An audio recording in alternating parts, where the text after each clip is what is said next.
Hi, ladies and gentlemen. This is Makalasi, and as I promised, I want to speak to your subconscious.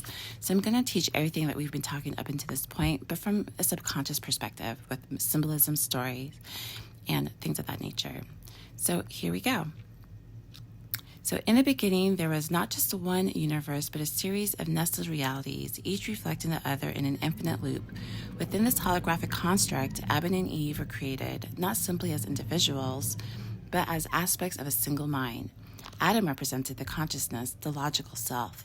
Eve, on the other hand, was a subconscious housing all the hidden desires, fears, and untapped potential. They existed in harmony within the garden, a realm of balance where everything resonated at the same frequency.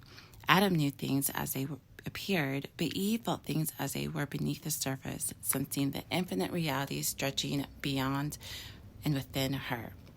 One day, Eve encountered a serpent, a being not of malice but of duality, a mirror, urging her to see deeper into herself. The serpent presented her with a choice. Would she stay loyal to the realm of innocence, blindly serving the structure of her mind, or would she eat of the fruit and awaken to her own depths, allowing herself to see both her shadow and her higher self? The fruit itself was a holographic tool, activating awareness of every hidden layer within. By taking it, Eve would perceive herself as both the creator and the created, seeing her world not as a singular and simple, but as a complex web of reflection. Eve ate the fruit, and in that moment, her mind split. She awakened, seeing her own light and her shadow. She saw how she was bounded by her patterns, past traumas, and hidden desires.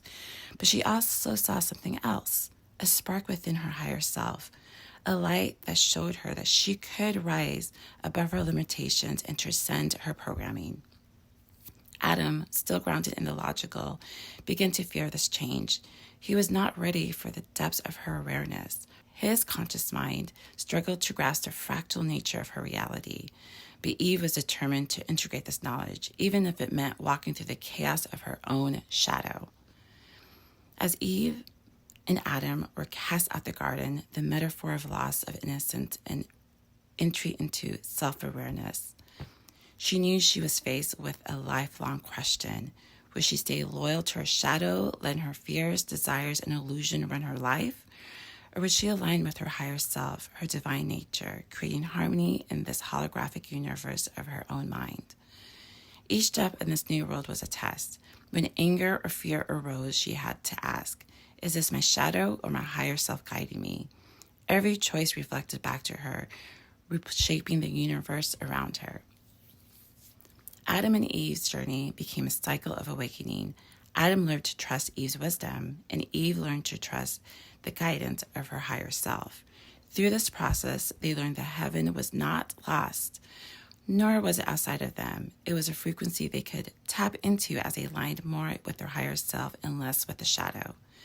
In this way, the garden was never gone. It was simply a reflection they could access by awakening the divinity within. The question, is she loyal to her shadow or her higher self, became not just Eve's journey, but the journey of every mind within the hologram, a reminder of the power of choice in shaping reality. So the story of Adam and Eve in this lens is about awakening to one's own subconscious power and internal choice of loyalty to the shadow or to the higher self, and the awareness that the universe is merely a reflection of that choice. This is Makalasi. Thanks for listening. Peace.